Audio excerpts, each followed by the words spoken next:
萧寒，等很久。他是谁？小树，这是江念念，我新招的实验室助理，她正好跟我们顺路，快要回研究所。你先上后头坐会儿吧。萧寒，你让他坐副驾驶，坐我的位置。嫂子好，您就是叶校长吧？我坐前面补一下妆，麻烦您坐一下后面好吗？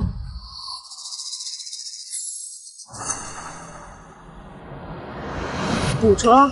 你一个助理，妆都补到你老板身上。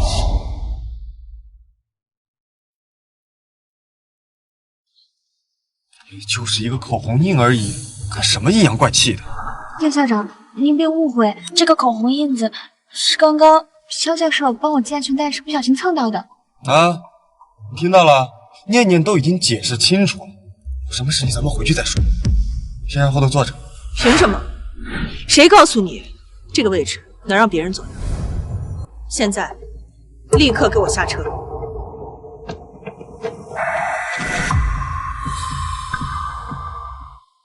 你为什么一定要这样针对他？非得弄得这么难堪吗？萧寒，咱们结婚7年，你的副驾驶除了我还坐过别人吗？一个座位而已，你怎么这么敏感呢？你这是在维护他。我再说一遍，我的位置他不配坐。别因为我吵架，我马上下车。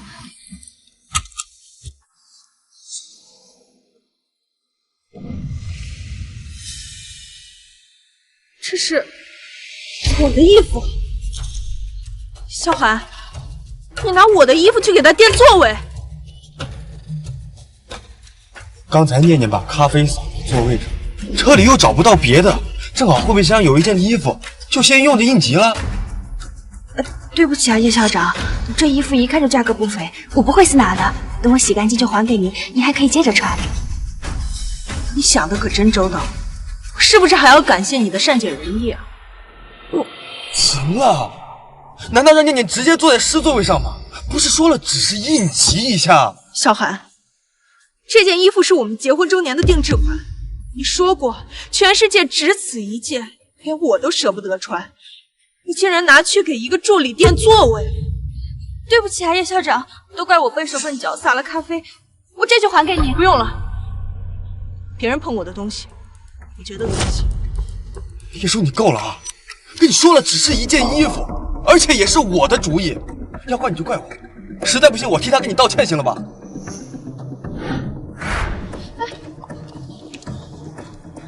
你有什么资格替一个外人去道歉？好了，别生气了好不好？对不起，我给你道歉，行了吗？咱们没有必要为了一件衣服吵架了。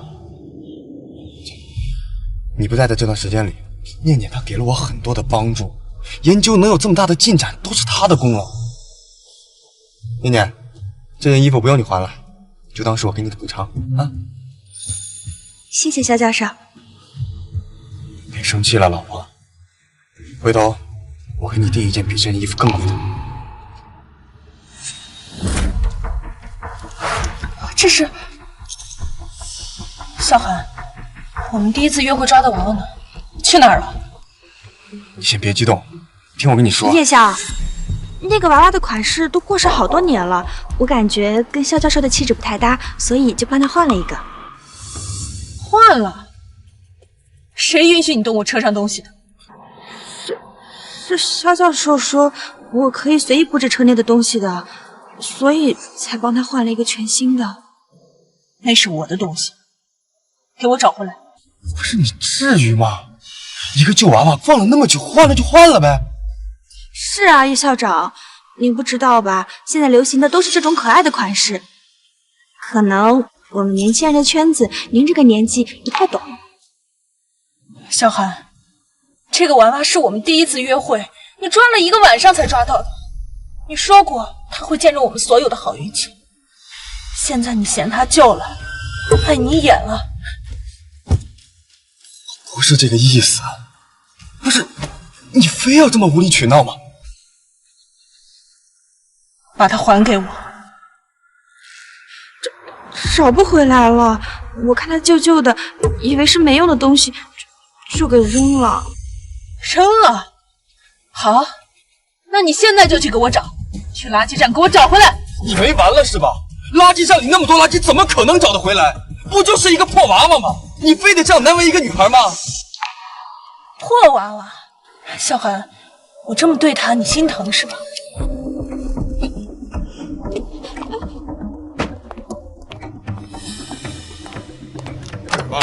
下车！下车！干什么？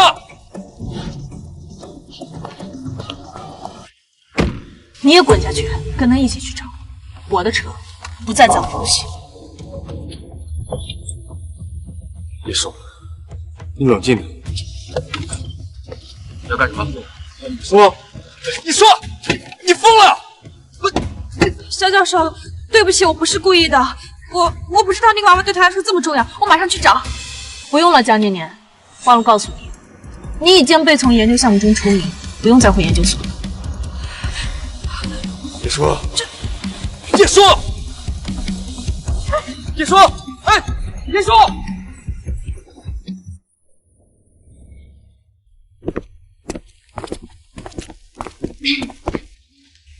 叶校长，娃娃我已经给你找回来了，虽然沾了点灰，但是我已经很尽力给你擦干净了。出去，你已经被开除。叶校长，您不原谅我可以，但是肖教授还需要我，你不能开除我。叶叔，你不能开除念念，娃娃我们已经给你找回来了，你还要怎么样？我说过，别人碰过的东西我不要了。那也不是开除念念的理由。你明明知道我的项目正处于最关键的时候，念念是我的助理，她细心周到，帮了我很多的忙，我的项目离不开她。离不开他，他只是一个小小的实验室助理。难道说你们两个之间还有除了工作之外的关系？我跟他之间什么都没有。你看看你现在变成什么样子了啊！就因为一点无端的猜忌，就要毁掉我这么多年的心血。你什么时候变得这么不可理喻了？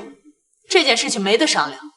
如果一个小小的实验室助理就能毁掉投资几千万的项目，那我确实需要重新评估一下你的工作能力，还有这个项目的风险。你能不能冷静一点，理智一点？我是他的直系上司，我不可能同意开除他。我看需要冷静和理智一点的人是你。另外，没有人教过你们进校长办公室之前要敲门吗？请你们立刻出去。我做的一切都是为了项目。你现在在气头上，我给你时间冷静。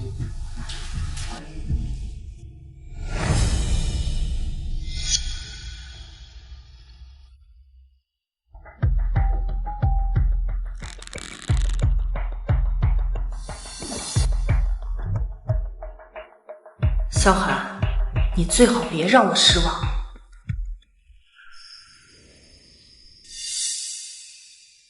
感谢偏爱，所有的委屈都知道了。萧寒，既然你如此纵容和偏爱他，那我也不用保证你。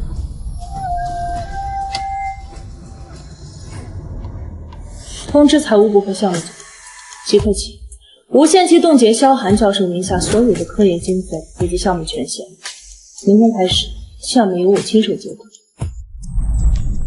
叶少爷太大方了，前程似锦牵挂，这寓意太好了。各位，这是夜校给大家发的项目奖金，大家别客气。你们说，咱们是不是应该让别人都羡慕羡慕我们，让那些心怀不轨之人后悔去吧？来，我的这儿，你发个通知。来，感谢偏爱，项目上受的所有委屈都值得了。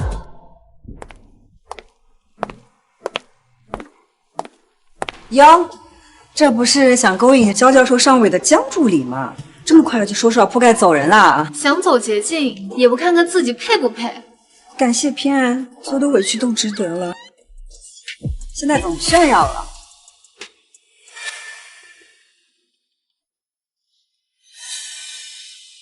是叶叔派你们来的吧？怎么他除了会用身份压人，还会干什么？你胡说什么？他不就是嫉妒吗？嫉妒我年轻，嫉妒萧教授愿意信任我。她那种强势又古板的老女人，萧教授迟早受不了她。你们这么巴结她有什么用？等她被甩了，我才是唯一的小。王梦，就你也配是我们夜校？你们干什么？我只是想好好工作。干什么呢？不是我，是他自己。萧教授，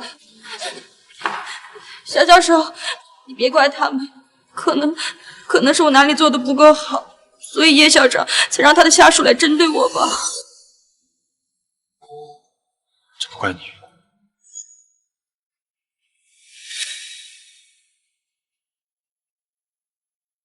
小树他怎么会变成这样？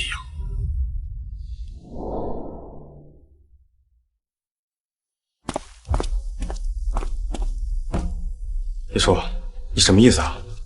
你开除江念念就算了，现在还用这种方式让整个实验室的人都孤立他，你什么时候变得这么刻薄了？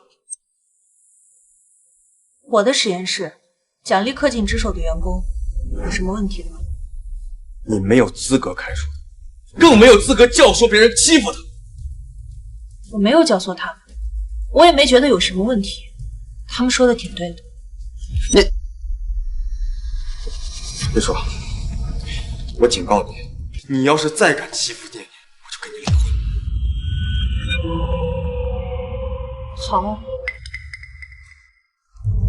你能别再跟我赌气了？这是你亲手烧制的，我们的第一个对杯。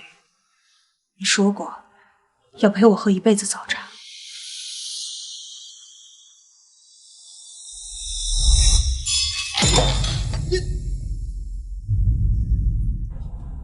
这个是我们在一起后你攒了3个月的工资，送我的第一份礼物。你说要让我做这个世界上最幸福的人。没想过我早已经没有权利。你说要照顾好我的胃，特意去学了我爱吃的每一道菜。这本菜谱写了整整1年，都还留着。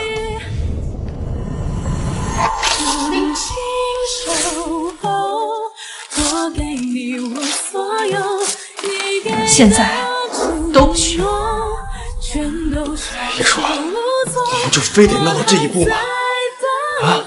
我刚才说的都是气话，我只是想让你顾全大局一点而已。气话往往才是真心话。我都是为了项目，项目就是我的命，你能不能成熟一点？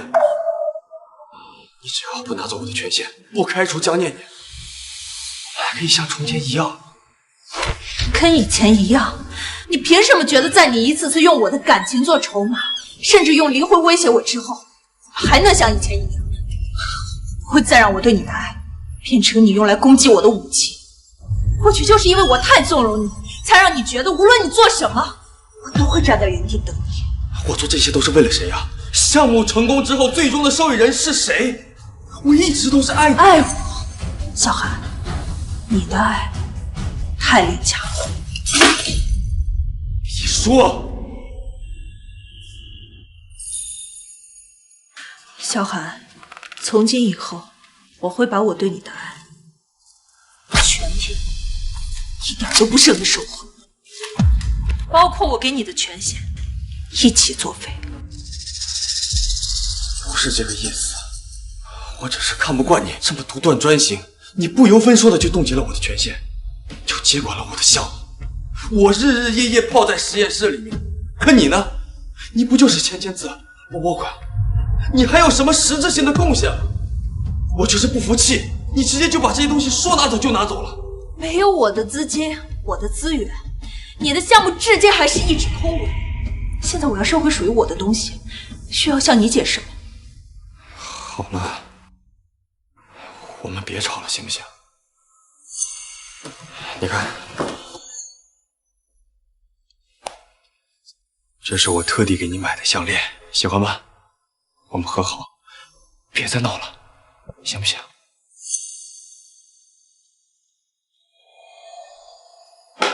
还有这个，你看，之前那个娃娃太旧了，丢了就丢了。这个是念念，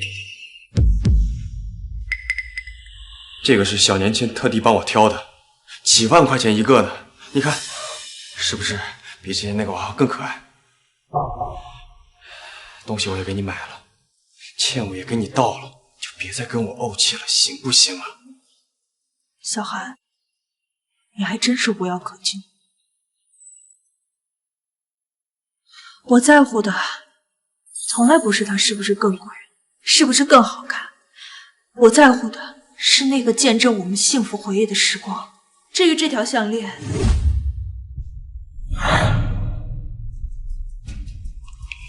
你买了2条一模一样，一条敷衍我，一条讨好他。小寒，你廉价的心意让我觉得恶心。你是不是有点太过分了？我都已经这么低三下四的求了你了，你还要我怎么样？不就是个娃娃吗？你至于这么一而再再而三的把我的脸面踩在脚下吗？放开我！我会成为谁？你今天必须把话给我说清楚。或这次终为，我只能是我，滚出去！是我 control。I cannot wait. Far away and my worries undone.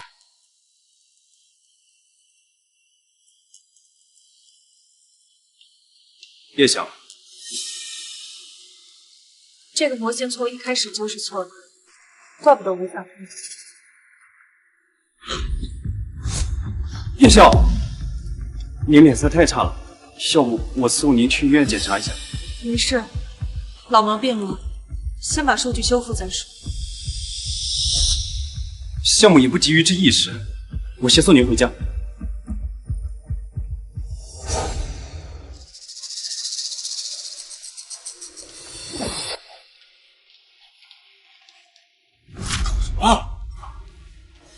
怎么了，肖教授？帮带门禁卡。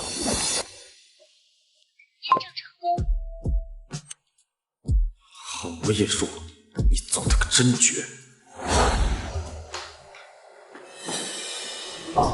叶舒人呢？叶笑他身体不适，先回家了。项目一团乱麻，他都不找时间休息。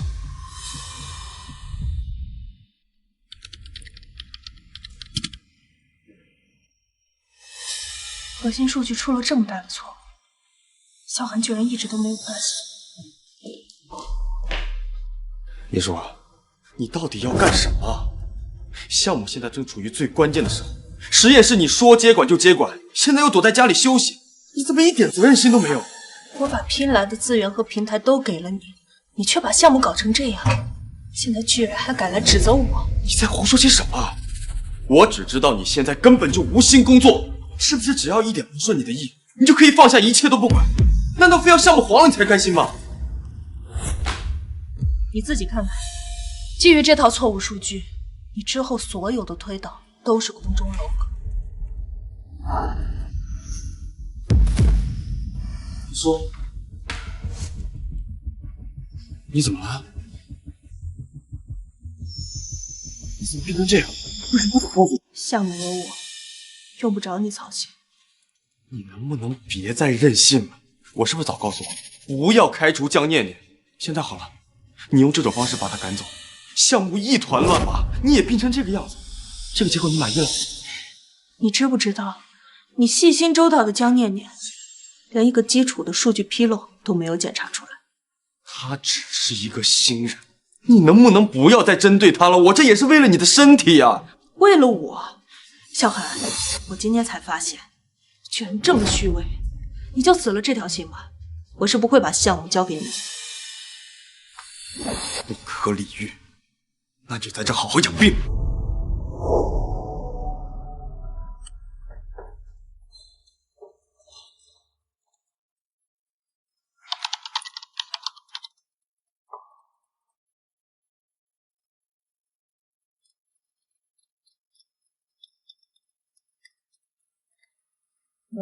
叶晓，肖教授他，私下联系了好几位学院的元老，都是通过您父亲，也就是老叶教授一起登关系我。什么？叶萧教授他想绕过你，恢复项目的主导权，然后以特殊人才的名义反聘了江念。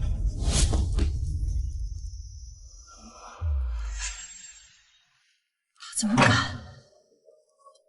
我父亲现在还躺在医院里，是我让他知道，他的女婿、学生靠着他的名望寻死，他会被活活气死。老师，我知道我现在还配不上学术，但是请您放心，我在这跟您约法三章。第一，我会永远承担起丈夫的责任，永远偏爱他，把所有的爱都给他一个人，此生绝不负他。第二，我会永远支持、尊重他的事业，一起并肩前行。第三，绝对不会玷污您的亲母，在学术路上堂堂正正的走下去。为何爱梦着与我牢笼？为何等待都徒劳无功？为何承认这也像困兽？我一步一步把他捧到最高处，获取他的事业，不是为了让他踩着我和我爸的脊梁，满足他的私欲，去护着另一个女人。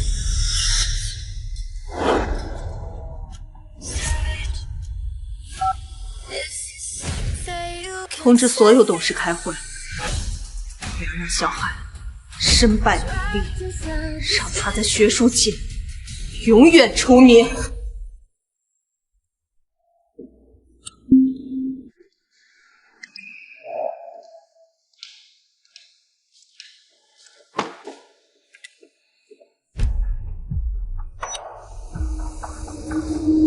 你没完了是吧？垃圾站里那么多垃圾，怎么可能找得回来？不就是一个破娃娃吗？你非得这样难为一个女孩吗？这个娃娃是我们第一次约会，你抓了1个晚上才抓到的。你说过他会见证我们所有的好运气，现在你嫌他旧了，碍你眼了。你要是再敢欺负店里，我就跟你离婚。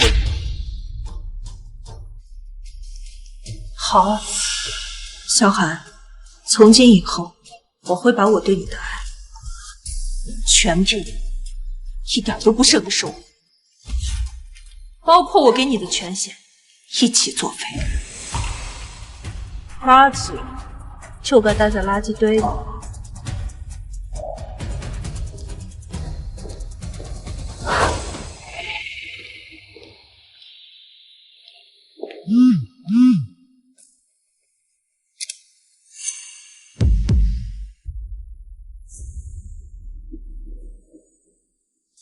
漂亮小丑。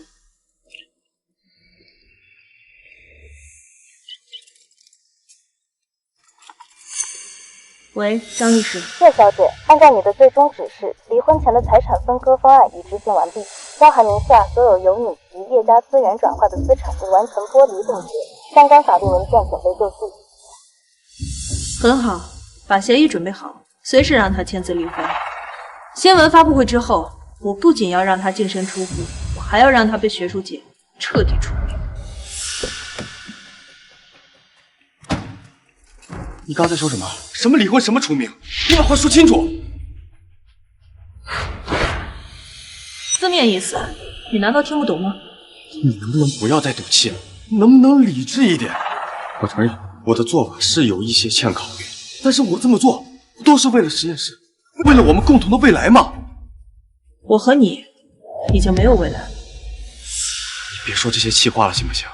我们这么多年的夫妻感情，怎么可能说放就放？项目已经收尾了，等项目成功了之后，这些所有的问题都会迎刃而解。相信我，我们会越来越好的。你说的对，以项目为重。既然你口口声声说为研究所考虑，那就按规矩来。江念念的返聘必须走研究所的正式流程，公开接受所有董事的质询。这个是特殊人才的返聘协议，签了它，江念念的返聘才算合规。否则我有权以程序不合法为由，立刻将他清退。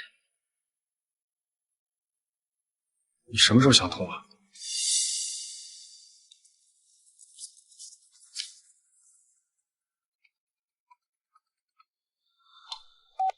喂，肖教授，项目数据最后阶段验证成功了，但是我太着急给大家报喜，不小心从楼梯上摔下来，脚崴了，好痛。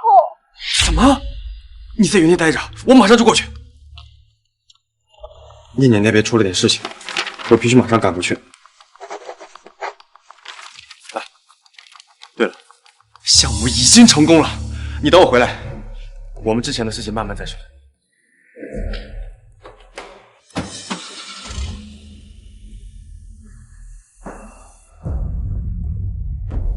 萧寒，这条路是你自己选的。萧寒，我不仅要让你从研究所滚蛋，我还要让你彻底从我的人生里消失。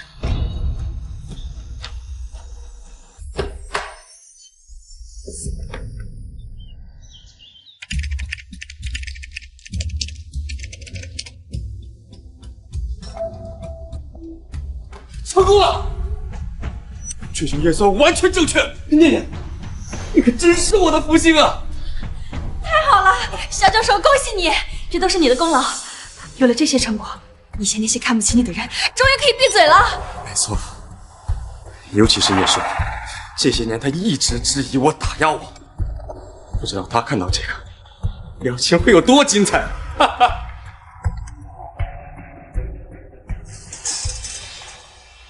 肖教授，我之前发布了关于你项目成功的帖子，现在全网都是关于你的讨论，还有很多说找你投资合作的，你快看手机。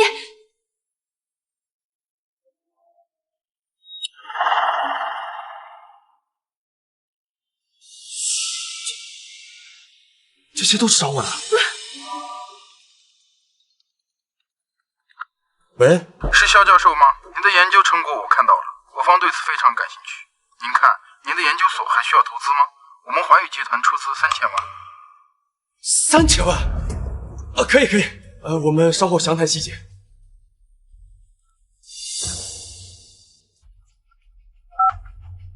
喂，肖教授您好，不知道您目前的研究有没有注资关系？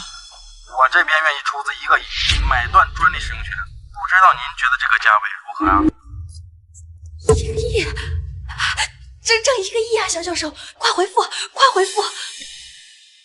啊，可以。稍后我加您联系方式，我们详谈。哎，1个亿呀！喂，肖教授，我知道你的来意，直接报价吧。我这边意向投资300万。不好意思，不用再说了。我现在这个项目投资人有很多，300万，不好意思，我看不上，你还是找别人吧。太好了，肖教授，整整1个亿，你太厉害了！这些年我每个成功的项目，叶叔跟个老妈子一样在旁边管着，时不时要插手，一副只靠我自己根本没有办法完成研究的样子。现在呢，没有他，我的研究照样成功了，我照样拿下上亿的投资。肖教授，你说要是叶校长知道后会是什么表情啊？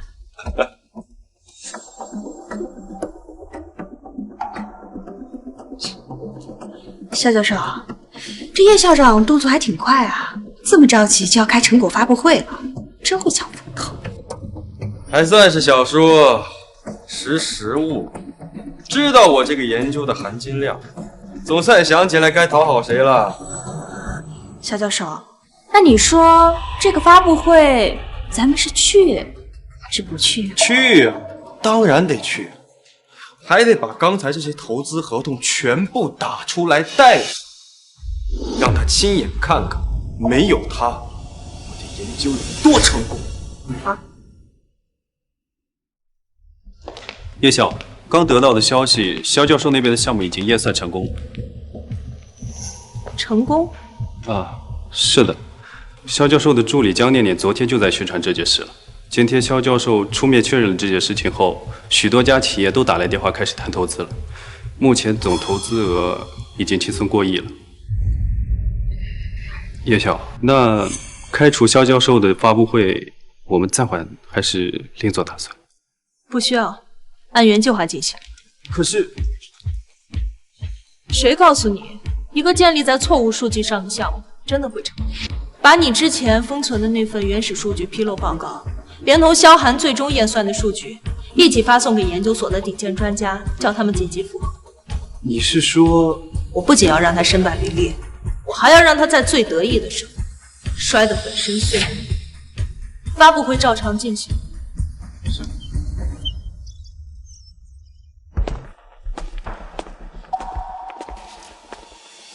小朱，可以啊，这场发布会安排得很好，够气派。你要是早这样，我们还至于吵架吗？你还真的来了？我难道不该来吗？我才是这场发布会的主。叶晓，肖教授如今的成就，你不会不知道吧？那么多投资已经破亿了，你还对肖教授这个态度，不合适吧？我什么态度，还轮不到你来管。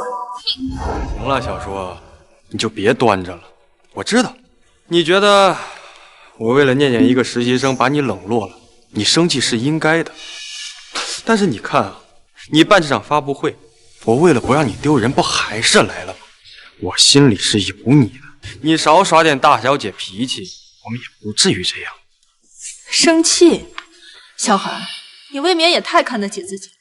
不过你有一点算是说对了，这场发布会确实是为了你而办的，没了你，还真少了点氛围。这就对了，只要你在发布会上宣布恢复我首席的位置，我可以既往不咎。我们两个还像之前一样。萧寒，你凭什么觉得你做了这些事情以后，我们还能像以前一样？我做的所有的事情都是为了研究项目，科研本来就只看结果，现在结果出来了，念念也帮了忙，证明我的眼光跟选择都是对的。叶晓，时间到了。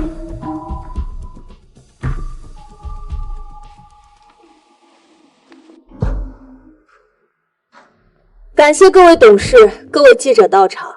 今天召集发布会，是要宣布一项重要人事决议。我宣布，即日起，解除萧寒在研究所内的一切职务，将他永久除名。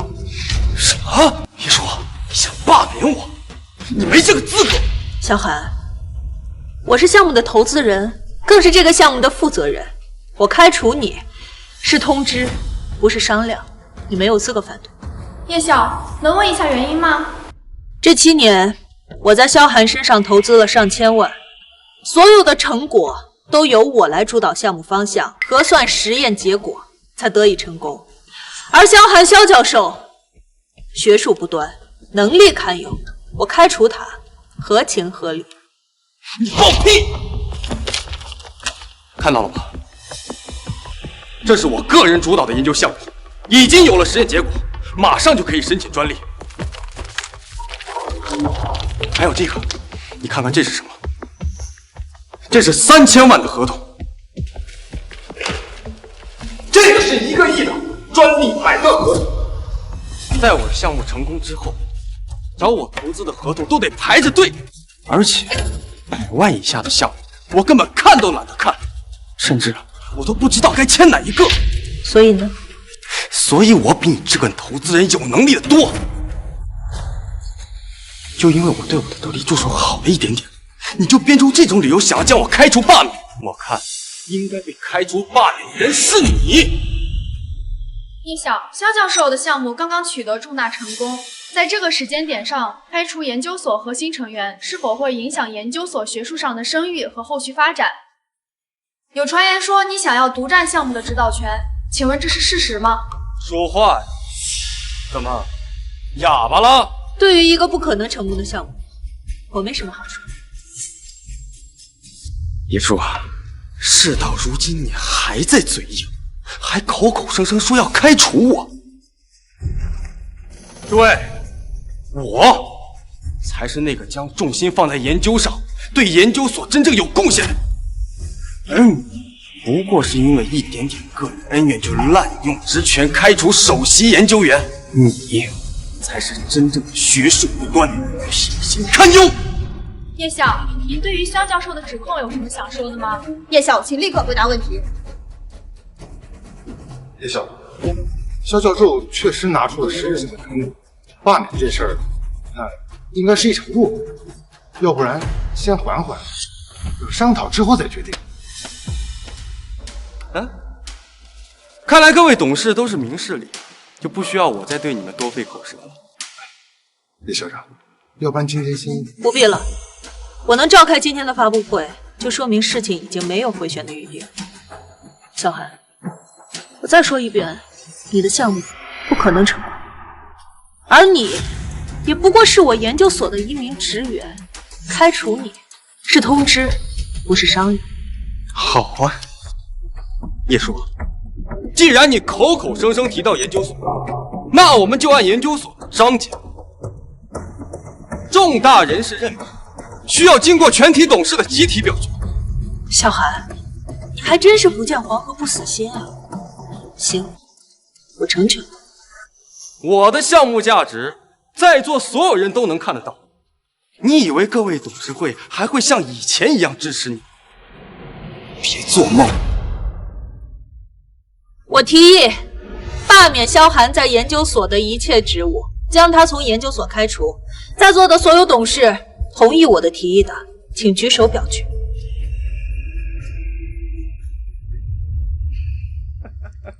我支持叶校长的决定，免去萧寒首席研究员的职务，将他从研究所除名。王董事，你这是？我也同意。同意。同意。同意。同意。你们都疯了吗？上亿的投资，他看不见就算了，难道你们也看不见吗？肖教授，我们这些董事都是跟着叶校，看着叶校一步一步把事业做到现在。虽然我不知道你拿出实质成果之后，他为什么还要执意开除你，但这么些年，叶校长的决定从来没错。比起你，我们更愿意相信叶校的判断。相信他的判断？他连我这个拿了上亿投资的人都要开除，你们要相信他？不必多说了，叶校，我们董事商议一致，同意你开除萧寒的决定。感谢各位董事的信任，我一定不会让大家失望的。萧寒，现在你跟研究所毫无关系，我限你1分钟之内从我的发布会、我的研究所立马滚出去。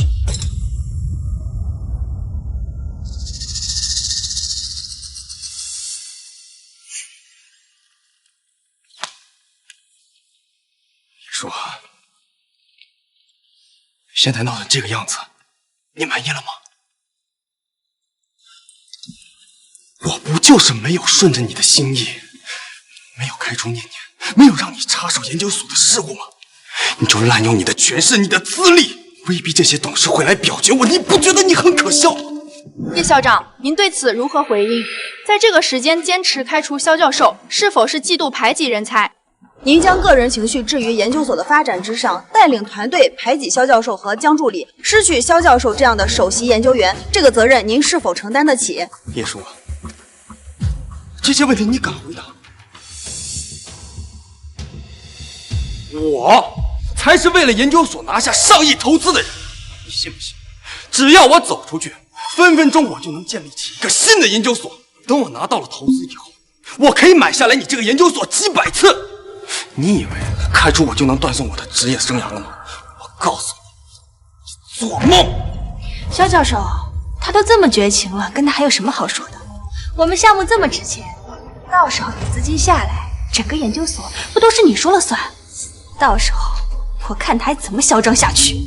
叶叔，我再给你最后一次机会，只要你当着媒体的面为你刚才的无理取闹认错，我可以原谅你。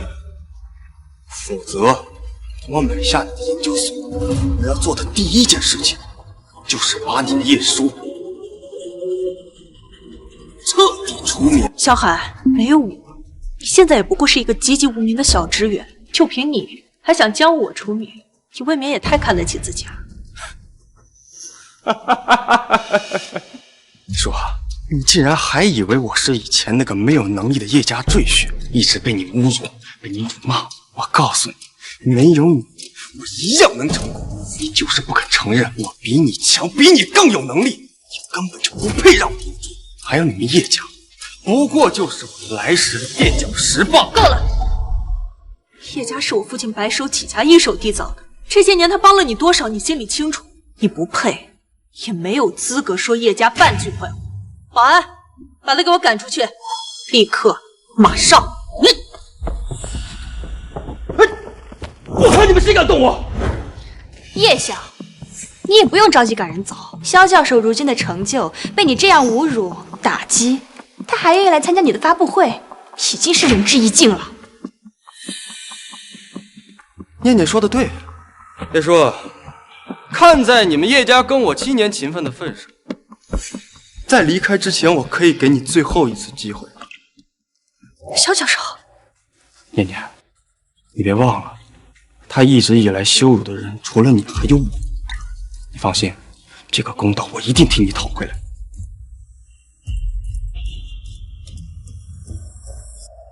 叶叔，只要你公开在记者面前给我还有念念诚心诚意的道歉，我就可以回到研究所继续工作。你自己选吧，是看我另起炉灶把你的研究所买下来，把你逼死，还是老老实实的道歉，给自己留一条后路？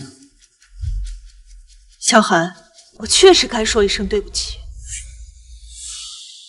我应该向7年前的我说一声对不起，是我看错了人，浪费了自己7年时间，也浪费了叶家7年的资源，布置出你这么一个跳梁小丑。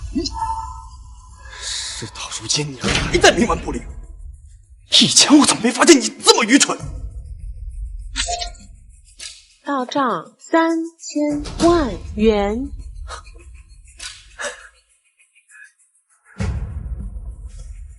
看清楚啊，这是其中一份投资合同的3000万款项已经打到我的账户上。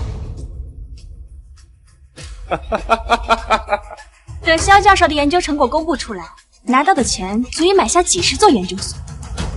到时候啊，站错队的诸位可别哭着跪下来说我后悔了。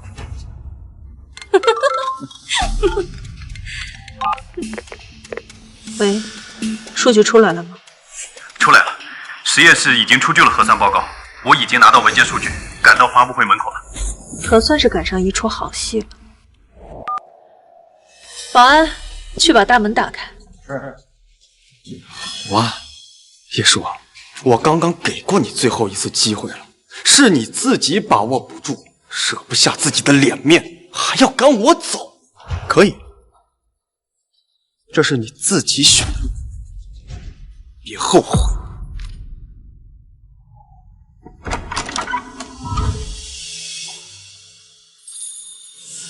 萧寒，你飞黄腾达的梦该醒醒了。叶总，这就是核酸报告。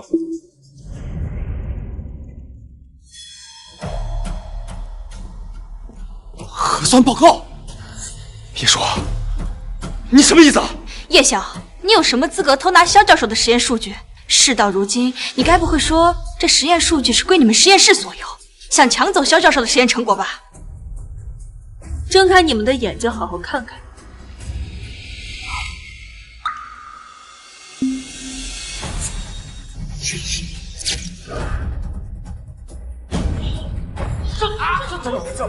骗子！我研究5年了，真是骗子！小韩，这就是你引以为傲的研究成果，从一开始数据就是错的，根本不可能成立。肖教授，核酸报告真的是错的吗？您的数据真的有误吗？一旦研究报告不成立，您将声名扫地。请问您是否能接受这个结果？不可能，这不可能啊！叶叔，一定是你伪造的，实验结果我都已经验算过的，它不可能会出错。这是国家最顶尖的研究员出具的核酸报告，你自己好好看看。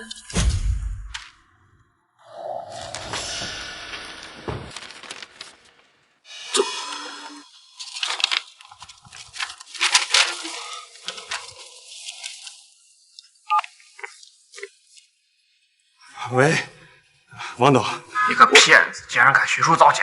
我要撤资！撤资？为什么呀？我们之前不都已经谈好了吗？别再说了。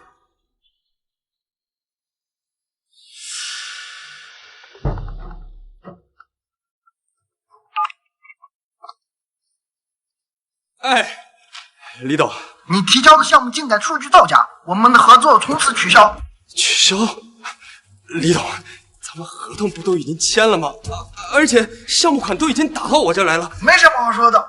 李董，您说的那个数据伪造，那就是个误会。您听我跟你解释啊，李董，李董，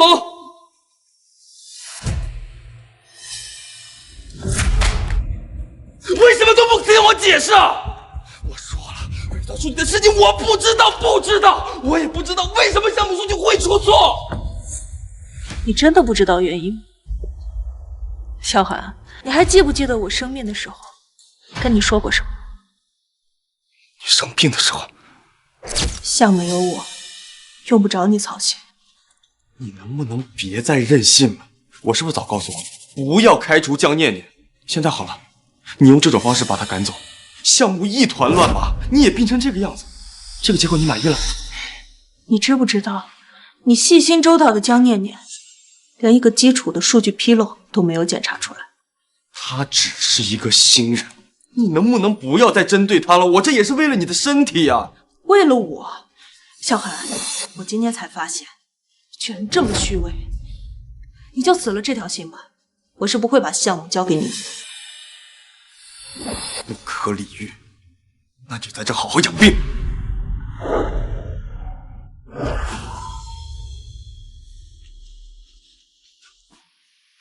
原来你早就知道了。现在明白了，你所谓的成功，从一开始就是海市蜃楼。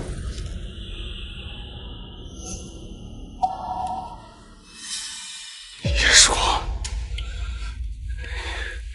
你为什么看着我一步错步步错？你明明早就已经知道数据出了问题，为什么看着我像个傻子一样付出了全部的心血，一步一步走到今天？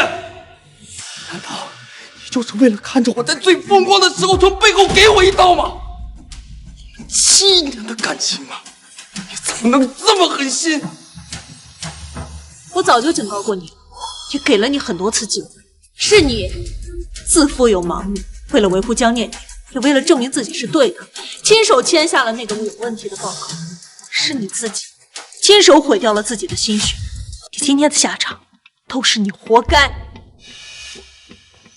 网上最新消息，几位权威专家同步发布了针对数据的推导分析，一致认为核心数据存在巨大纰漏，结论无效。学术打假官网已经将萧寒的案例列为典型案例，他的学术声誉全完了。肖教授，您对此还有什么想说的吗？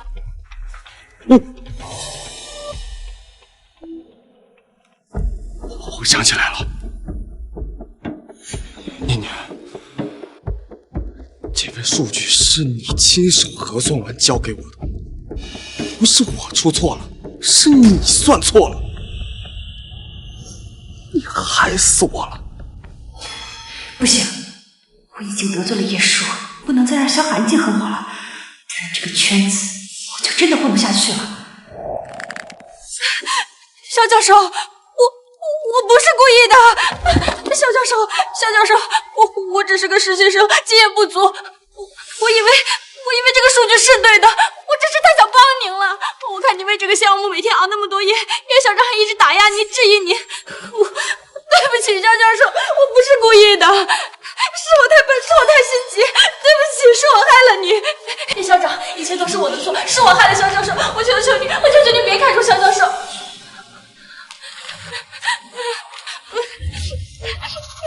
念念，对不起，我刚才太冲动了，这件事情不怪你。肖教授，我愿意主动离职，只要叶校长能原谅我的过失，我全能于你。这不是你的错，也不是故意的，别怕，有我在呢。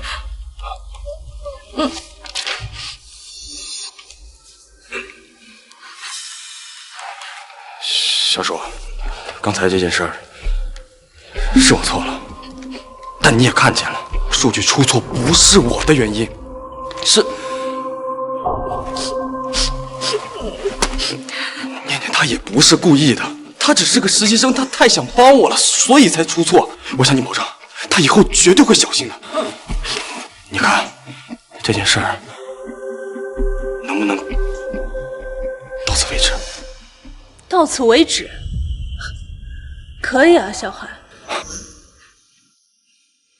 今天的发布会到此结束了，你先送记者们出去，各位董事也辛苦了，先安排他们出去休息吧。是叶校，需要我留下来协助您处理这件事吗？不需要，这是我的家事，我看错的人我自己处理。是。各位，请吧。小叔，刚才我那么对你，你还敢再给我一次机会，我就知道我们7年的感情绝对不是假的，你心里还是有我的。你放心，我绝对不会再这样。放心，我一定会好好的。别再自作多情了，小韩。我之所以一步一步爬到今天，就是为了让自己不再受气。我说的结束，是我们之间到此结束，再无瓜葛。叶校长，千错万错都是我的错，求求你别开除肖教授，你开除我好吗？念念，你别这样，你也是为了我。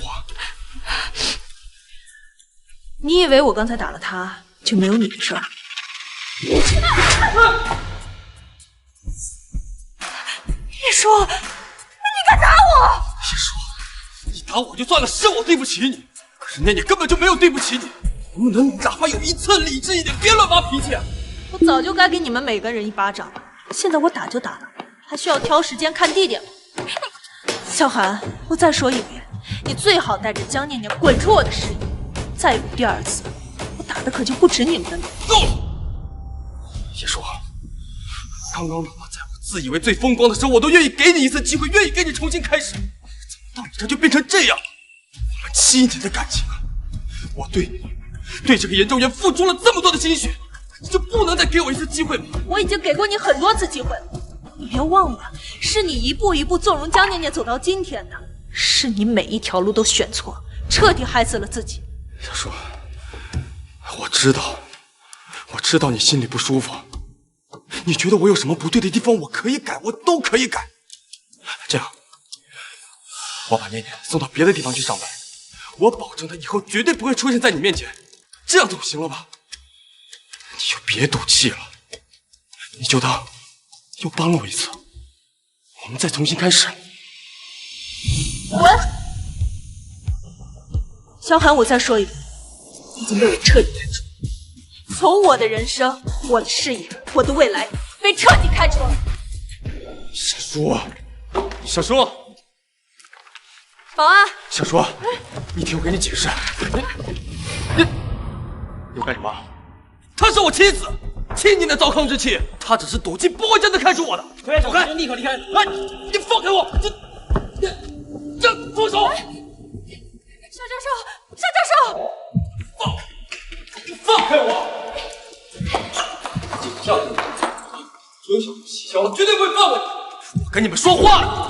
肖教授，先别跟他们计较了，还是想个办法让叶萧消消气吧。小叔都把你折腾成这样，你还在替我们俩的事情考虑，我就不明白了。你这么好的一个女孩，她为什么就是要跟你过不去？肖教授，我没事的，这一次是我做错了，我们还是想个办法，怎么样要消消气吧。只要你按照我说的做，我一定帮你把她哄回来。真的能把她哄回来？相信我，我一定会让你们和好如初。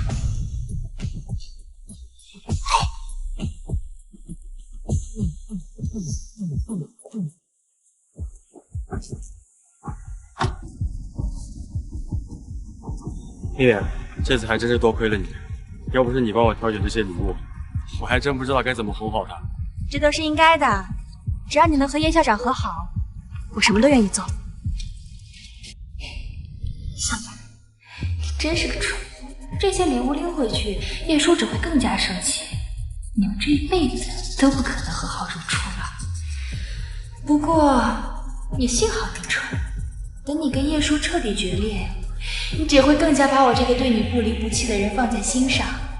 你这么多年的身家资产，我还不是手到擒来？念念，走啊！来了。叶叔，萧寒只是犯了点小错误罢了。他有能力又有钱，给你几百万的道歉礼物，说买就买，一句都不差一下。你看不上，我看得上，你就等着看我花着你老公的钱享受吧。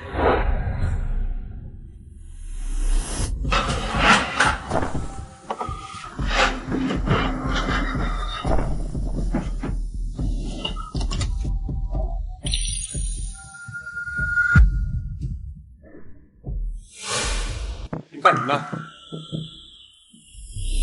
下，给我停下！我们是叶小姐让我们来的。叶叔，他让你办的。萧教授，叶校长不会真的要把你赶出去吧？不可能，他不可能这么绝情。让你们停下！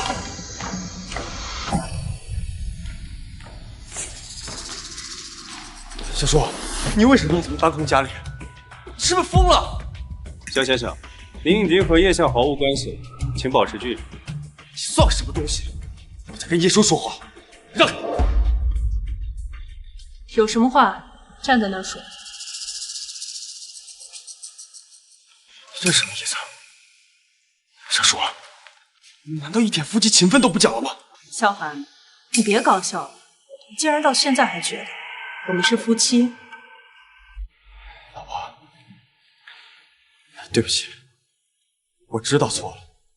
你看，我给你买了很多礼物，项链、手镯，还有限量款的包包，都是你最喜欢的。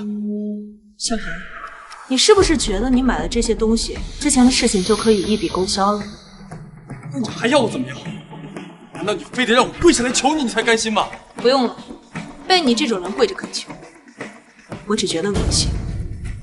带着你买的这些垃圾给我滚出去！我不需要。垃圾，这些都是花了几百万，念念陪着我一件一件挑的。你不喜欢你可以不要，但你也不用说这么难听的话吧？念念帮你挑的。叶校长，我只是想让你和萧教授和好，没有别的意思。叶叔，别太过分了。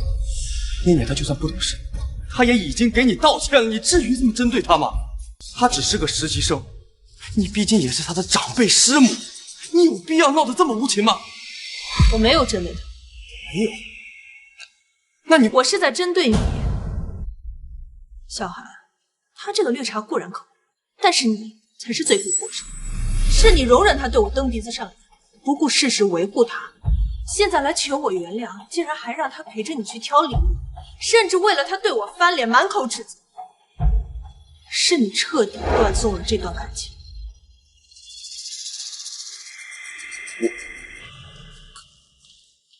小叔，我只是把她当成后辈，我只是把她当成妹妹而已。我们才是夫妻啊！难道你连这一点包容跟理解都没有吗？我们在一起7年，你难道一点夫妻情分都不讲了吗？跟你的这点夫妻情分，我早就不要了。你自己好好看看，签的到底是什么文件？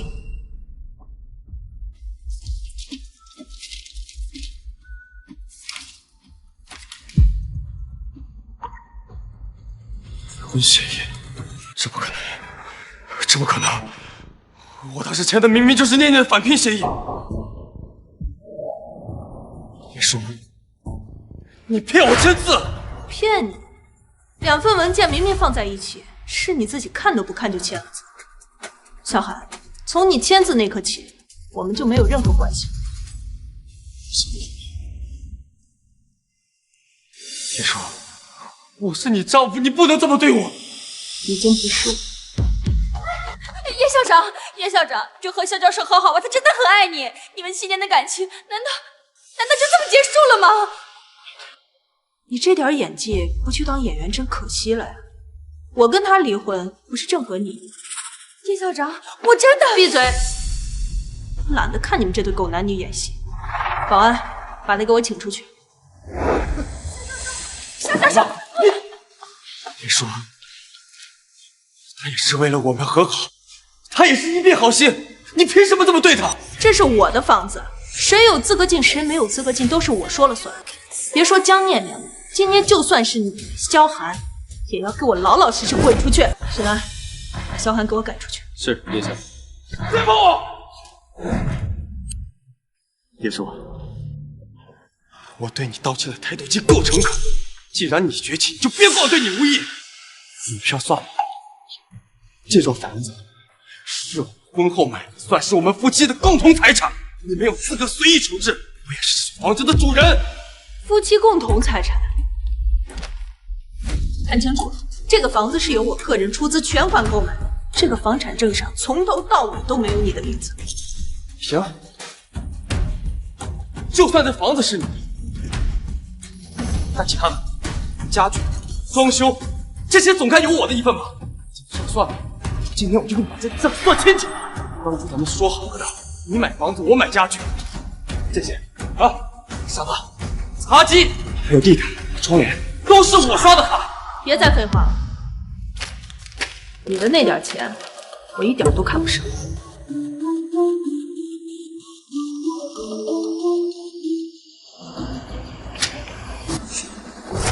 100万够了。你买的那些东西，现在我全都买下了。从现在开始，他们都属于我了。把这些东西都搬出来，当着他的面，全都给我劈了，烧了。不行，你给我停下！停下！没说我同意了。处理一堆我买来的垃圾，还需要你同意吗？别搞笑了，小韩。别说，就这么绝情，一不断就没有心了。要断就断得干净一点。看着你买的这些东西的每一秒，都让我觉得恶心。别说了，别说，你干什么？肖先生，请您冷静。我告诉你，这间房子也是我的，她是我的妻子，别拦着我。宋肖先生离开吧。我不走，放开，放开！我让你们放开我！这是我家，我命令你们放开我！我要在这里跟小猪回来。7年了，我们俩不是第一次吵架，只要跟他道歉，他一定会心软的。你放开！你们两个干什么？把门打开！你，小猪！怎么回事？小猪，你真的没好。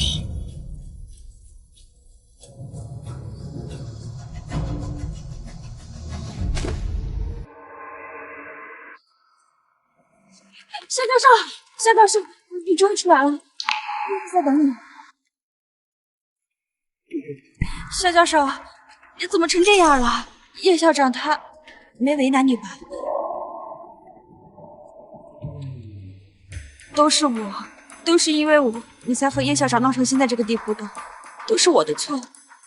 这不怪你，只是这次家里暂时回不去了，也不知道他会闹多久。别担心，夏教授，我在研究所还有一间员工宿舍，虽然条件差了点，但好歹能住人。你暂时先到我那住一阵儿，到时候找叶校长也方便。谢谢，谢谢你，这个时候也只有你还愿意帮我了。夏教授，都是我应该做的。走，我们回家。叶晓，你宿舍管理那边通知，江念念带着萧寒去了员工宿舍。员工宿舍？我差点忘了，他已经通过了返聘协议，还是研究所培训工。江念念还真以为萧寒是一个金龟婿，要跟他一起同甘共苦，等着以后飞黄腾达呢。叶晓，要不要立刻解除江念念的职务，把他们都赶出去？不用，他想演，我就给他一个机会。我倒要看看，没有我的供养，萧寒还能让继续当他的金龟婿，养着这只金丝雀。后勤部通知员工宿舍不允许无关人员进入，告诉江念念和小海，要么就只能江念念一个人住宿舍，要么他们2个人一起滚出去。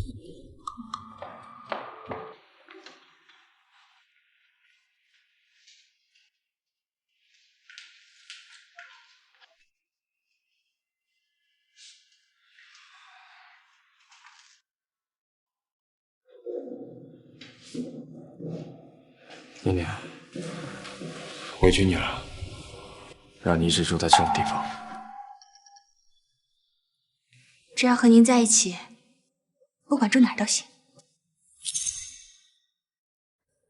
还是你对我好，不像那个叶叔，不过犯了那么一点小错就把我往死里整，什么7年7分、夫妻感情，全部都是假的。萧教授，您只是运气不好，但你实力在这儿，我相信你一定可以东山再起的。念念，这个时候也只有你肯相信我了。你放心，等我东山再起之后，我一定好好对你，不像叶叔那样无情无义，一定会让你过上好日子，给你修最大的房子，给你买最贵的包。萧教授，那些我都不要，我只要你好好的。念念，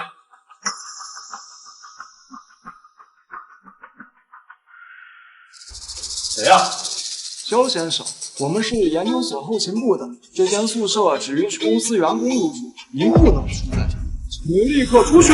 你知道我是谁？你知道我为这个研究所做出过多大贡献吗？当然知道，不过就是个外人嘛。你要不是叶校长，你今天什么都不是。现在你跟这个研究所没有半点关系，请您配合，立刻离开。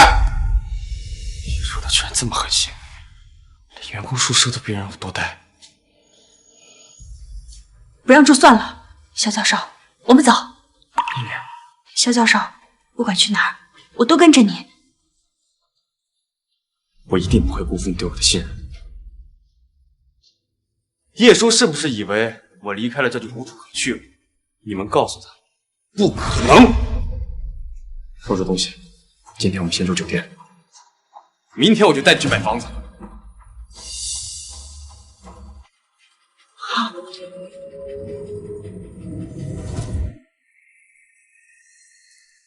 叶晓，萧寒带着江念念出去了，还说是要去看房。看房？就凭他那点薪水？叶晓，您可能忘了，您还有一张用于家庭支出的银行卡，里面大概有1000万左右，而萧寒还拿着可以随意消费的副卡。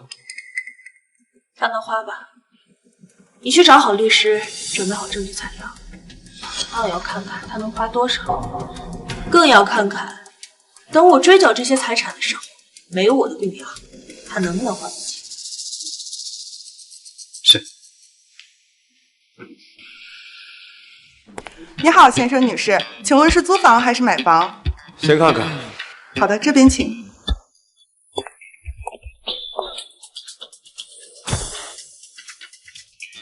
这是一款2居室的，简单装修，特别适合2个人住。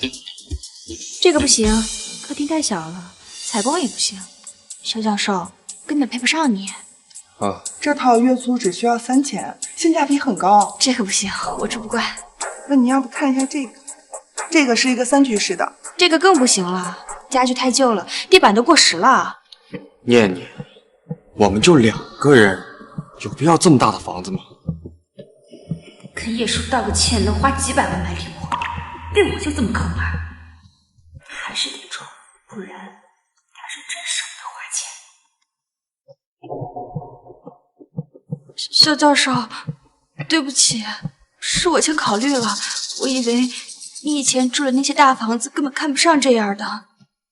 知道我跟叶校长没法比，你跟叶校长在一起住的都是全款买的大别墅，跟我在一起却要租房住。是我害的你，是我害的你，现在只能住这样的房子。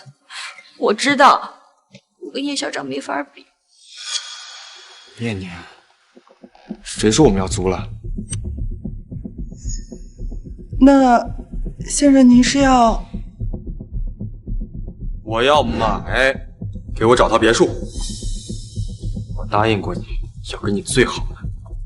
不用找了，就买叶叔隔壁那一套。肖先生，那套别墅正好在售，房主开价1800万。多少？1800万。肖教授，是不是太贵了？要不咱们还是租房吧？我知道我配不上这样的房子。不贵，最低首付多少钱？最低3成，540万。等我一会儿，我去付款。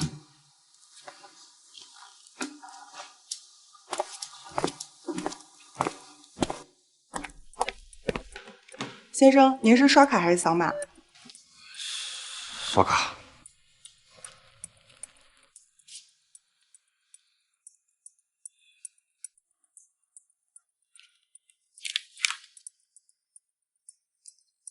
先生，提示余额不足。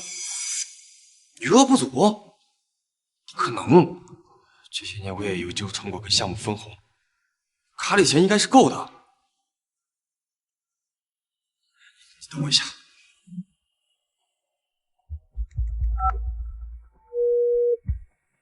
喂，我想咨询一下我银行卡余额。肖先生，您投资的银行规定了，如果因为您的原因造成毁约，需要赔偿大笔违约金。您名下的银行卡已经按顺序自动划款了。都没了？还是有的，我帮您查一下。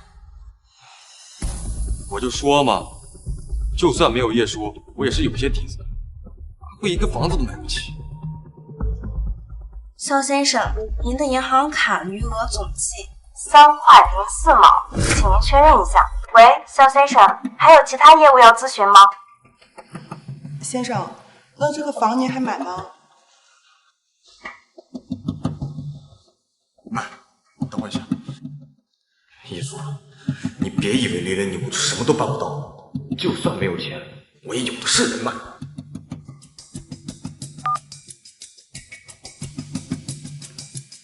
哎，张总，哈哈，肖教授，有什么事吗？就是最近手头有点紧，想找您借点钱周转一下。肖教授，不是我不帮你，但是叶校长那边打过招呼了，我们跟研究所还有合作的，您别让我为难。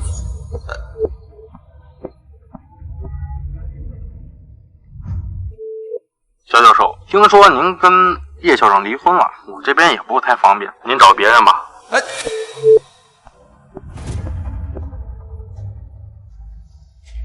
这些老油条，当初叶叔把你们介绍给我的时候，那叫一个阿谀奉承。啊，现在知道我离婚了，都这个德行是吧？肖教授，怎么了？你要是觉得住在叶校旁边实在不合适，那就算了吧，你也惹不起他。如果租房，其实也行，陪我们这种小角色足够了。不行，这房子必须得买。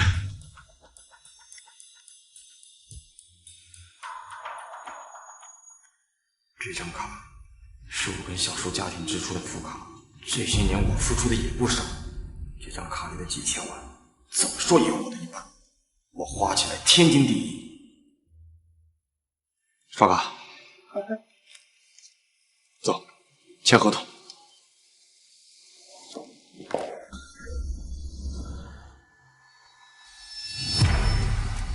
叶校，怎么了？没什么，用不着等1个月之后领离婚证了，直接准备好离婚关系。萧寒，倒有看看，花出去的每一分钱，砸锅卖铁的没有好意思。先生，您的卡，这是咱们合约，您看一下，如果没有问题的话，咱们就可以签一下。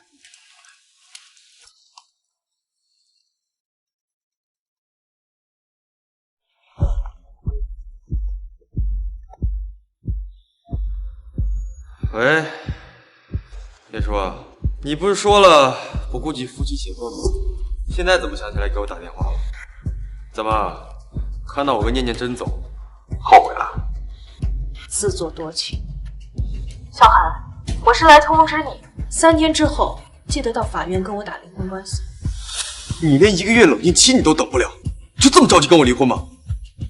我懒得和你这种人掰扯，老老实实把钱还上，我还可以给你一个净身出户的机会。别侮辱人了，既然这个家你要，预告跟你不客气，那些夫妻共同财产我全部都要分一半，你想一个人独吞？法庭上见。确定？我确定。3天后法庭上见，别后悔。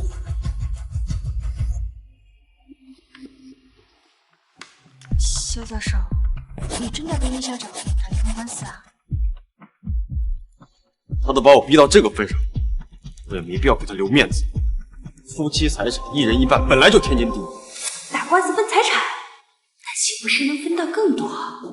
叶叔那么有钱，随随便便分个几千万，到时候这些钱不都是我的？哼，小孩，我真是选对人了。小韩，你说你为这个家庭付出了很多，可这份财务报告上可没什么你的影子，还想着花我的钱分我的财产，你就等着赔钱道歉，净身出户。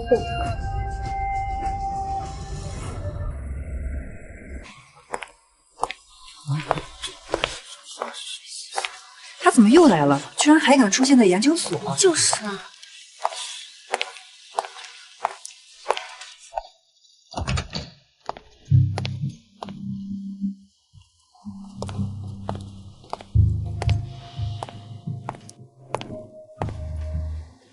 叶校长，我来了，有什么话快说吧。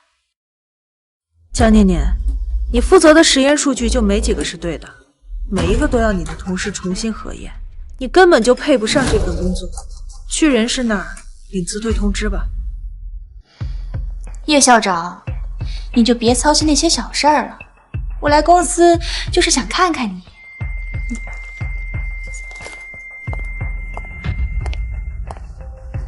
叶校长，你每天那么努力有什么用呢？整天批文件、管项目，累死累活的。不像我，只需要用一点小手段，就能让萧寒对我百依百顺，花几百上千万。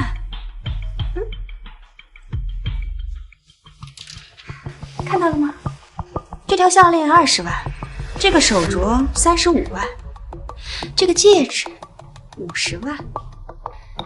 还有那栋别墅，1800万，写的我的名字。你跟肖教授结婚7年，他给你买过什么？我看你全身上下一件这样的首饰都没有，一个不值钱的破娃娃，你还当个宝，真舍不得看一眼。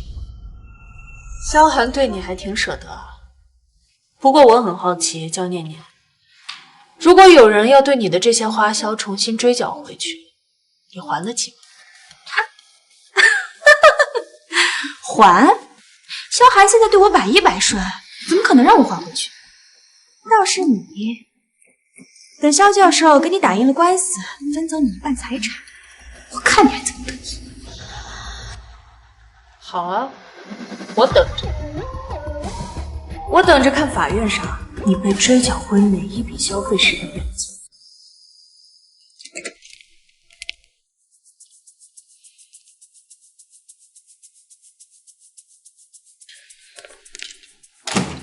萧教授，你这怎么也不收拾一下呀？哦，我还在进行之前的研究，没空，你弄一下吧。我收拾？对呀，之前小叔在的时候都是他在弄，现在他不在了，当然你来处理了。萧教授，这么大的房子，我一个人怎么能收拾得过来呀？要不咱们请个保姆吧？可以啊，你看着处理就行，我现在在忙，你别打扰我。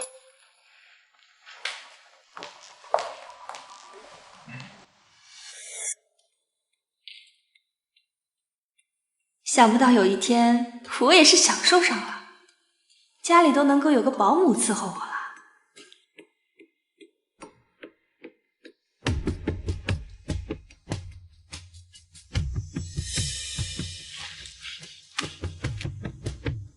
肖教授，你看这个1个月2万，什么都能包，怎么样？我不是说了吗？你来处理就行了。好了，你付钱吧。我付。之前小叔在的时候，这些家事都是他管，就这点小钱，你付一下不就行了吗？我付？肖教授，是你说要让我过上好日子的，可是现在连这么点小钱也要让我付。肖教授，你还是觉得我不配对不对？之前叶校长在的时候，家里什么都是最好的，可羡慕了。但是现在我……好了，我来付，你别说了。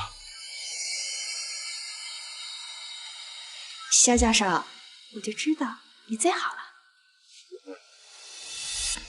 以前这些事情从来都不需要我操心，小叔会把一切都安排得妥妥当当，家里永远是干净的，饭菜永远是热的，连我的衣服都是他提前搭配好的。肖教授，你再看这个1个月3万，金牌保姆，会做西餐，会做甜点。还有这个私人管家，1个月5万。小叔从来不会跟我计较这些金钱上的事，一旦离婚官司开打，家里的财产我跟小叔都只能有一半，他心里肯定也不好受。或许我该再给小叔一次机会。这个，谢谢，你看看。念念，这些还是你来处理，我来付钱。我还有一些离婚官司上的事情，想去跟秘书聊一下。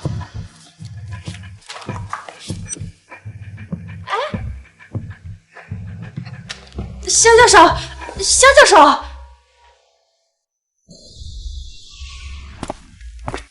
叶晓，这是我出具的项目研究报告，可以解决萧寒遗留的错误数据问题。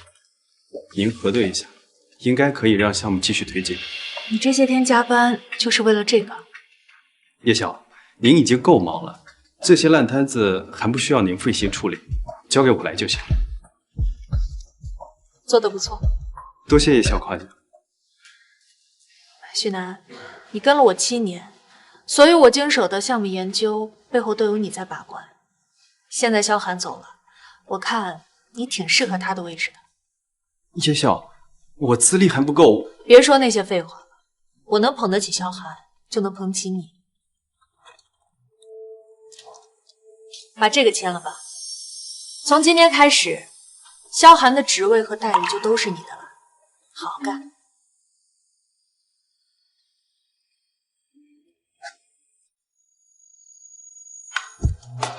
叶晓，我明白了，我一定不会让您失望。去准备吧。行，我有话对你说。上。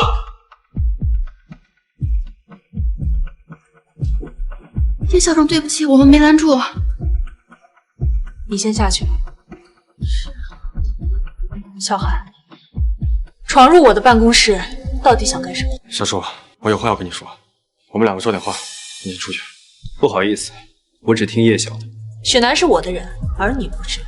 我看该出去的人不是他，而是你。我要跟你说点感情上的私事，他一个外人有什么资格听？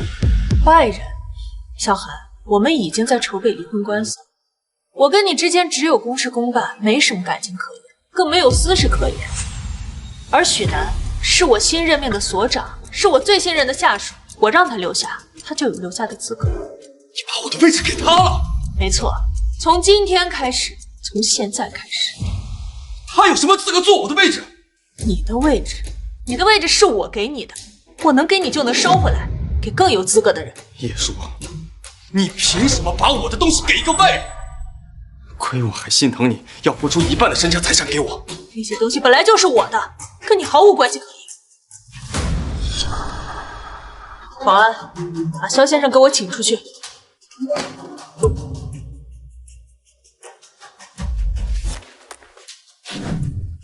好，你给我等着，明天法庭上我会把我这些年付出的全部拿回来，让你彻底后悔。萧寒，我倒要看看明天在法庭上拿回一切的到底是你还是我。确认被告、原告对出庭人员身份无异议。原告萧寒，你可以提起你的诉讼请求以及相关事实和理由了。这些是我跟叶舒女士在婚姻存续期间我所付出的劳务以及金钱，我对家庭还有研究所做出了巨大的贡献。我要求叶舒女士赔偿我的劳务费、精神损失费、项目分红共计1200万元，并且分为她名下的别墅、车辆、存款等财产的一半，总计8700万元3千。8700万，这下发财了！叶舒，看你还能嚣张到什么时候？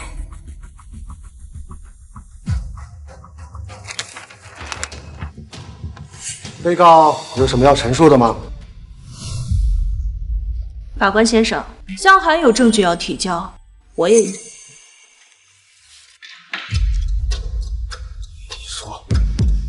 你这是？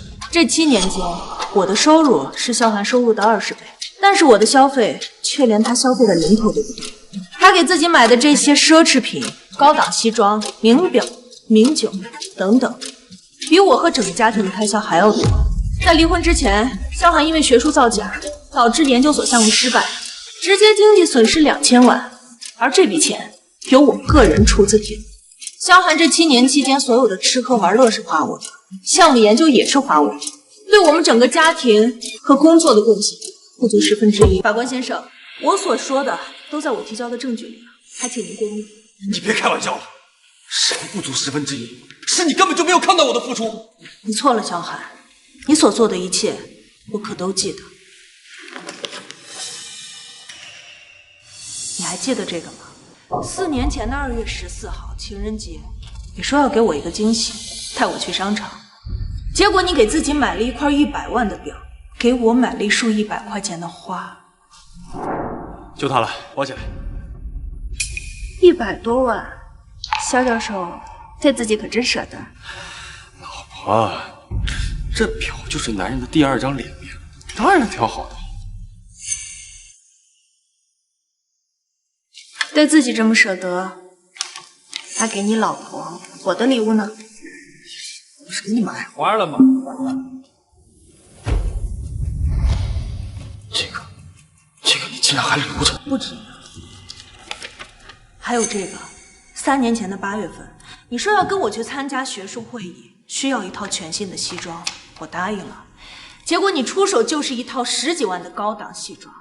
还额外花了20多万买了一双限量款的皮鞋。看，我新买的西装怎么样？眼光不错吧？当然了，西装13万8，皮鞋20万，不是说只买西装吗？皮鞋是顺便买的吗？我参加学术会议，代表的是研究所的脸面，穿好点怎么了？没什么。管得真多。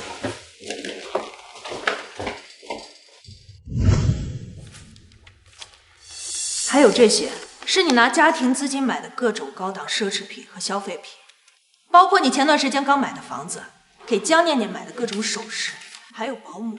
小韩，花我的钱装大款，真是一点脸都不要。家庭资产，这些不都是萧寒自己的吗？萧教授，你快说话呀！小韩，你真的以为你做的这一切我都不记得了吗？你不用再辩解了，等着你的判决就行。法官大人，我所提交的证据都核算完了吗？是否有误？法庭已对被告叶舒女士提交的全部财务证据进行核实，结果无误。现本法庭宣判如下：全体起立。一、原告萧寒要求分割夫妻共同财产的诉讼请求予以驳回。2. 原告萧寒需赔偿被告叶舒女士各项损失，共计1亿370万3620。3. 本案所产生的诉讼费由萧寒全部承担。退庭。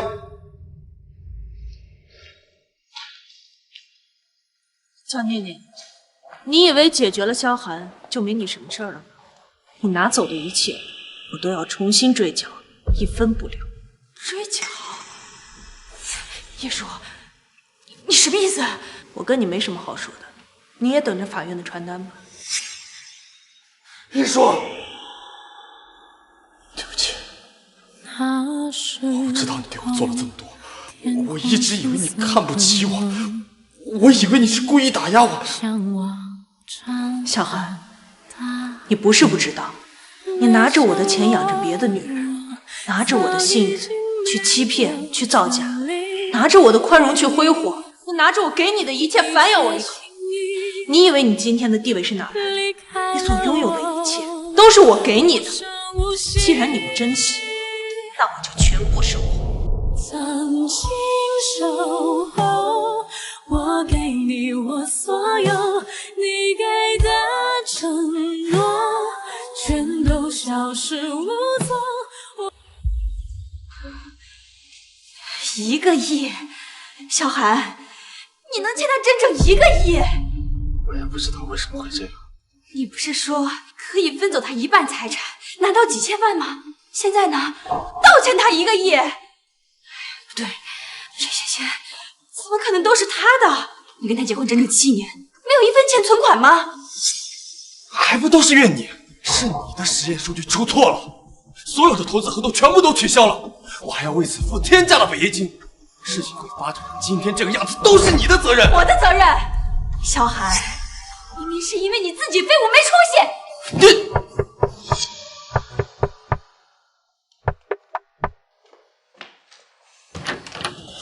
萧寒先生，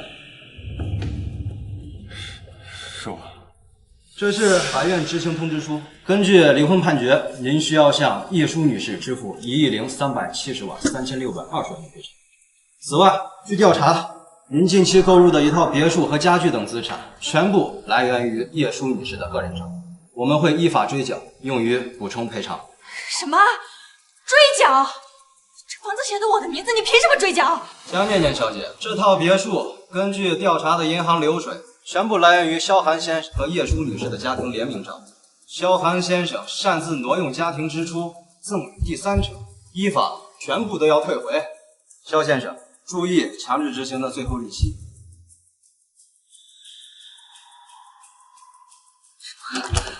原来我花的钱都是叶舒的，怎么会这样？你跟萧教授结婚7年，他给你买过什么？我看你全身上下一件像样的首饰都没有，一个不值钱的破娃娃你还当个宝，真赏不了他一眼。萧寒对你还挺舍得，不过我很好奇，江念念，如果有人要对你的这些花销重新追缴回去，你还得起吗？还？萧寒现在对我百依百顺，怎么可能让我还回去？倒是你，等萧教授跟你打赢了官司，分走你1半财产，我看你还怎么得意。好啊，我等着。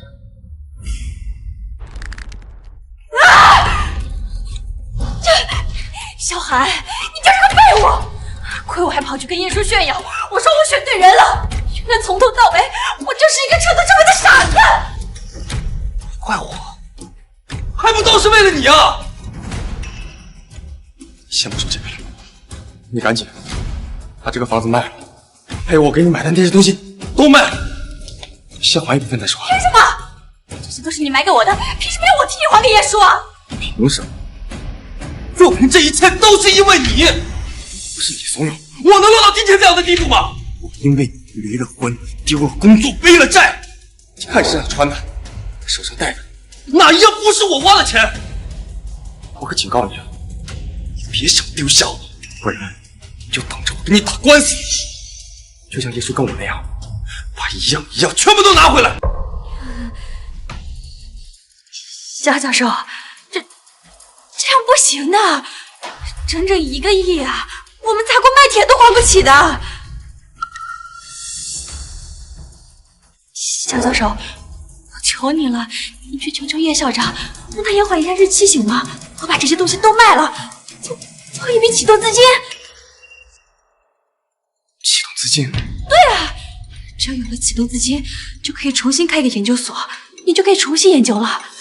到时候等你东山再起，还这笔钱不是轻轻松松的事儿吗？对啊，我的项目只是数据出了问题，只要实验能成功，上亿的投资都能拿回来。对啊，启动资金的事儿我去想办法。肖教授，明天一大早就去求叶校长，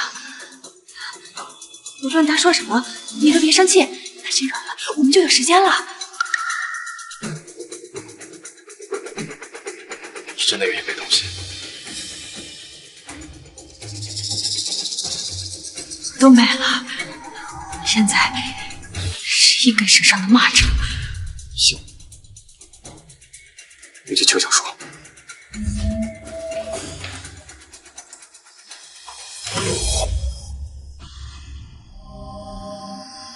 小说，放开！小说，你不就是想让我后悔，让我认错吗？我认了，我跪下来给你道歉，行不行？你就把还款日期再延后1年，但是我求你了，好不好？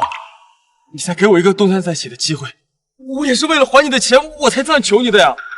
小韩，你还记得吗？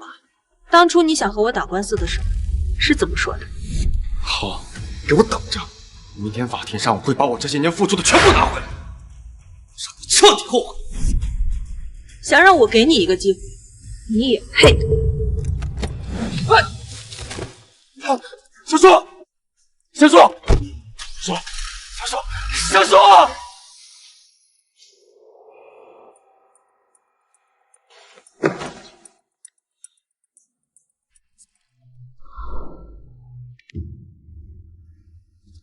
哎，念念，你东西卖的怎么样了？小叔的意思是，他不愿意拖延，所以我们必须得……哎，行了，别催了，我再卖了。叶夏不愿意延缓，你就接着去求啊，跟我说有什么用？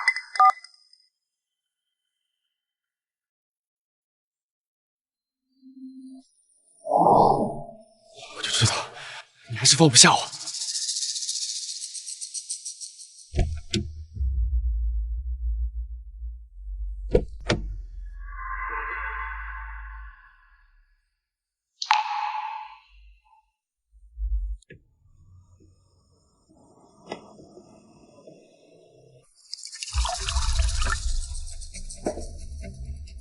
干杯！这。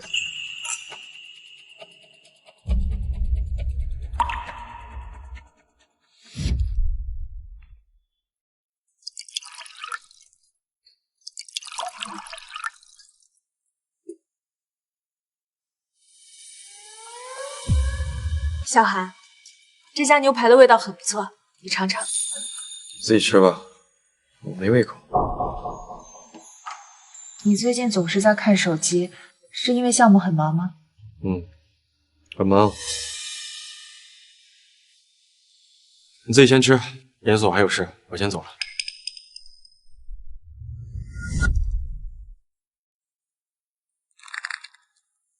那个位置本该是我的，可是现在……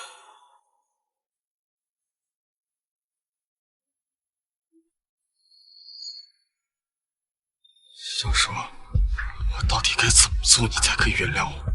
是不是？只要我把之前做的都弥补了，你才肯给我一次机会？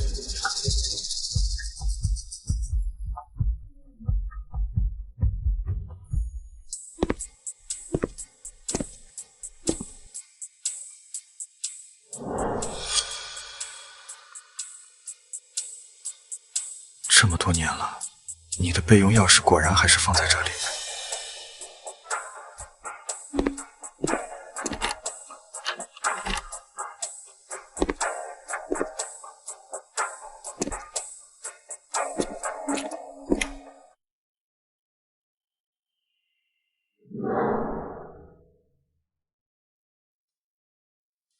这里还是跟我走之前一样。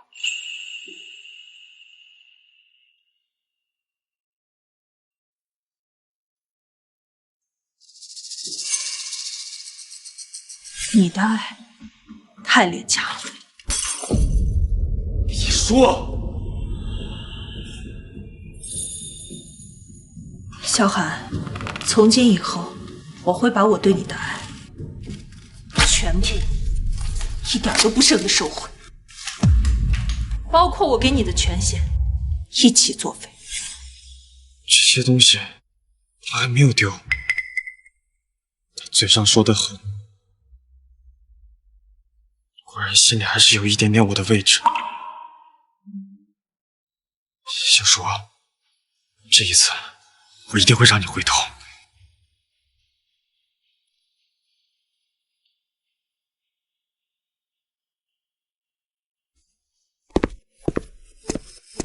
叶晓，萧寒非让我把这些东西给你，还说他会一直在门外等着，等到你愿意见他为止。我没办法。我说呢，那些我放在客厅，原本打算让人收走的垃圾去哪儿了？原来是让他偷走了。这些要处理掉吗？全扔了吧。是叶晓。另外，追缴程序已经启动了，萧寒名下的所有资产都已经在走查封流程。还有江念念那边，根据法律规定，萧寒赠与他的全部财产都需要全额返还给你。通知法务，一并处理。对。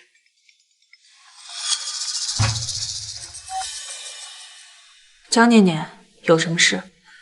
叶校长，叶校长，我求你了，通融一下我吧，我真的还不上了。我知道错了，我知道我不该跪萧教授，我求你了。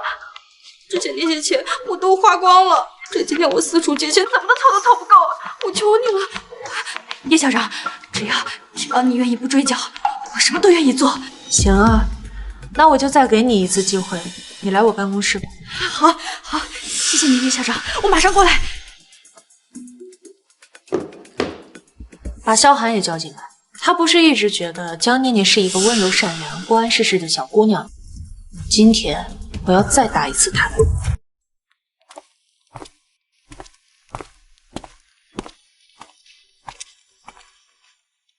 小叔，你终于敢见我了。别废话了，直接进入正题吧。你想让我道歉，想让我后悔，这些你都如愿以偿了。你看我一个大男人跪下来求你都不止一次了，你就原谅我吧。那江念念呢？经过这些日子，我也看清楚了，他这个人确实太年轻了，有点爱慕虚荣。但是你不知道，那天他知道真相之后，就想着办法帮我还钱，把那些珠宝、房子都卖了，说要给我凑启动资金。咱们俩复婚之后，等他把钱都还上了，能不能别追究他的责任？小寒，你还真是一点都没有辜负我对你的期待。去吧，去隔壁休息室待着，别出声。什么？我要请你看一出好戏。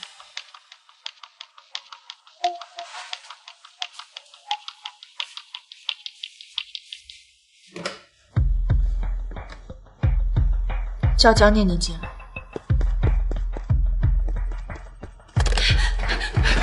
叶校长，我求求你了，放过我吧！这已经是我全部的积蓄了，以前那些钱我都花掉了，我真拿不出来了。叶校长，我求求你了，你就原谅我这一次好吗？我不想坐牢。减免可以，饶了你也可以，但是呢，得看你的态度。态度？叶校长，你说你让我做什么我都愿意。你和萧寒在一起这么久，他的事情你应该知道不少。叶校长，您早说呀！只要你一句话，我说什么都可以。我可以举报小寒，我可以说是他强迫我，我可以说他的论文数据全部都是造假的。江念念，你不是很喜欢萧寒吗？喜欢。叶校长，我这次是站错人了。但你只要原谅我这一次，我愿意帮你搞死萧寒。你这个贱人！你怎么在这儿？再说的话再说一遍，说的都是实话。怎么了？自己你是怪谁？叶华那些钱根本就不是你的，都是叶校长的。你把别人的钱装到口来，你算什么男人？我为你丢了工作，我为你离了婚，我为你背了1个亿的债务，你就这么对我？放开我！叶校长，我在这里救我！自己蠢，怪谁？叶校长对你这么好，你都不知足？是你自己，那又怎么了？心漂亮，我凭什么捧着你？啊，够了！小寒，这里是我的办公室，不是你撒野的地方。小叔，他说的话你都听见了，都是他骗的我。听到了，所以呢？对不起，是我的错，全都是我的错。我不该听信他的鬼话，我不该因为他跟你离婚。对不起，你再给我一次机会吧，我求你了，我发誓，我以后绝对不会再这样，我一定会好好对你，我一定会珍惜你。太晚，小周，你别这样，我不能没有你，我不能没有你，我不能没有你，我不能没有你。你们的好戏我已经看完了，你们可以出去。不，保安，把他们2个人给我赶出去。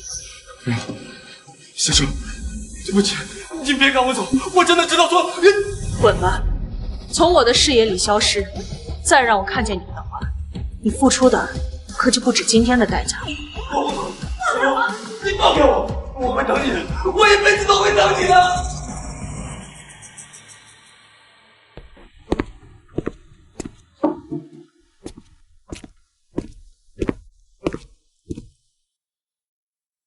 叶晓，您还好吗？我没事。你的工作交接的怎么样了？该上任了吧，许所长？我已经办理好交接了。另外，以后的工作还需要叶校您多多关照。客气了，许所长。